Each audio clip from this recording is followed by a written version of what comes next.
రావణుడు సీతాదేవిని అపహరించి అశోకవనంలో పెట్టడంతో రావణుడి వినాశనానికి మొదటి అడుగు పడిందని బ్రహ్మ సంతోషించాడు. కానీ సీతాదేవి శ్రీరాముణ్ణే తలుచుకుంటూ నిద్రాహారాలు మానేయటంతో సీతాదేవి బ్రతకడం కష్టమని భావించాడు బ్రహ్మ.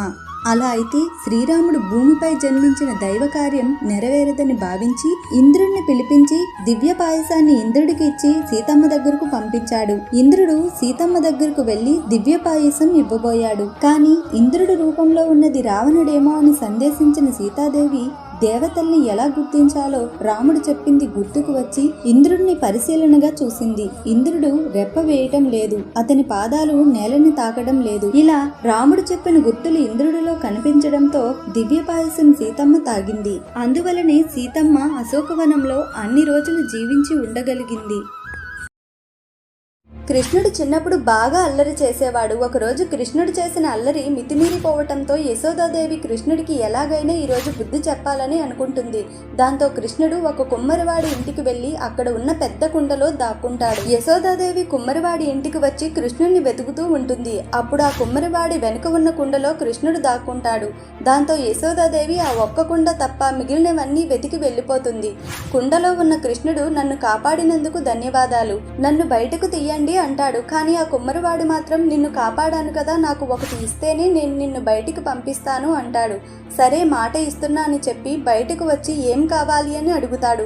అప్పుడు కుమ్మరివాడు నువ్వు భగవంతుడివని నాకు తెలుసు, నాకు మోక్షాన్ని ఇవ్వు అని అడుగుతాడు. సరే నన్ను కాపాడినందుకు నీకు ఈ కుండకు మోక్షం ఇస్తున్నా అని చెప్పి కృష్ణుడు వెళ్ళిపోతాడు. జై Sri Krishna. Please subscribe my channel. సత్యభామకు తనకంటే గొప్ప అందగత్త లేదని అహంకారం, గరుత్మంతుడికి తనకంటే వేగంగా ఎవరూ ప్రయాణించలేరని గర్వం, సుదర్శనుడికి తనకంటే శక్తివంతుడు లేడనే అహంకారం ఉండేవి. అది గమనించిన శ్రీకృష్ణుడు గరుత్మంతుడిని పిలిచి శ్రీరాముడు పిలిచాడని చెప్పి హిమాలయాల్లో ఉన్న హనుమంతుడిని వెంట పెట్టుకుని రమ్మన్నాడు.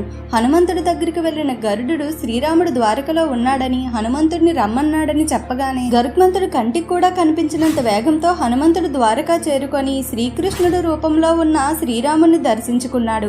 శ్రీకృష్ణుడు పక్కనే ఉన్న సత్యభామను చూసి శ్రీరాముడు పక్కన సీతాదేవి ఉండాలి కానీ ఈ దాసి ఎవరు అని హనుమంతుడు శ్రీకృష్ణుడిని ప్రశ్నించాడు. శ్రీకృష్ణుడు నవ్వుతూ సరే తన దర్శనానికి వచ్చే ముందు నిన్ను ఎవరూ అడ్డగించలేదా అని శ్రీకృష్ణుడు ప్రశ్నించాడు. వెంటనే హనుమంతుడు తన నోట్లోంచి సుదర్శన చక్రాన్ని బయటికి తీశాడు.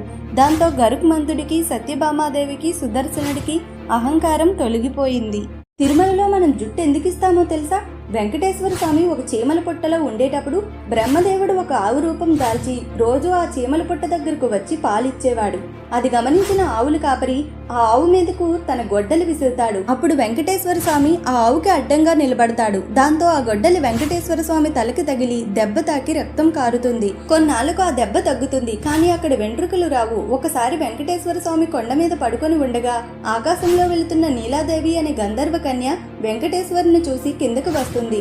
తలకు దెబ్బను చూసి తన తల నుంచి కొన్ని వెంట్రుకలు తెంపి వెంకటేశ్వరుడికి ఇస్తుంది. నా కోసం ఇంత చేసిన నీకు కలియుగంలో కొండ మీదకి వచ్చి నా భక్తులు తమ జుట్టుని ఇచ్చే ఆచారం మొదలవుతుంది. ఆ శక్తి అంతా నీకే దక్కుతుందని చెప్పాడు. ఇంతకీ వెంకటేశ్వర స్వామి చీమల పుట్టలో ఎందుకు ఉన్నాడో మీకు తెలిస్తే కామెంట్ చేయండి. అలాగే నా ఛానల్ని సబ్స్క్రైబ్ చేసుకొని బెల్ ఐకాన్ క్లిక్ చేయండి. శివుడు శ్మశానంలో ఎందుకుంటాడో తెలుసా? భారతంలో అనుశానిసిక పర్వంలో పార్వతీదేవి శివుణ్ణి ఇలా అడిగింది, స్వామి ఇంత పెద్ద వెండికొండ ఉంది, కైలాసం ఉంది, కానీ మీరు శ్మశానంలో ఎందుకుంటారు అని. దానికి మహాశివుడు ఇలా సమాధానం ఇచ్చాడు, దేవి నాకు శ్మశానంలో ఉండడం సరదా కాదు, దానికి 2 కారణాలున్నాయి. మొదటిది, శ్మశానంలో భూత ప్రేత పిశాచాలు సాయంత్రం అయ్యేసరికి ప్రజలను భయభ్రాంతులు చేయడానికి సిద్ధంగా ఉంటాయి. వాటిని ఆపటానికి నేను శ్మశానంలో జటాజూటాలు విప్పి ఉగ్రుడనే శివతాండవం చేస్తాను. వాటిని చూస్తూ భూత ప్రేత పిశాచాలు అక్కడే ఉండిపోతాయి. రెండవది, మనిషి మరణించిన తరువాత అందరినీ వదిలి వెళ్ళిపోతున్నానని బాధ. ఈ శ్మశానంలో నన్ను ఒక్కడినే వదిలి వెళ్ళిపోతారని భయపడుతూ ఉంటారు.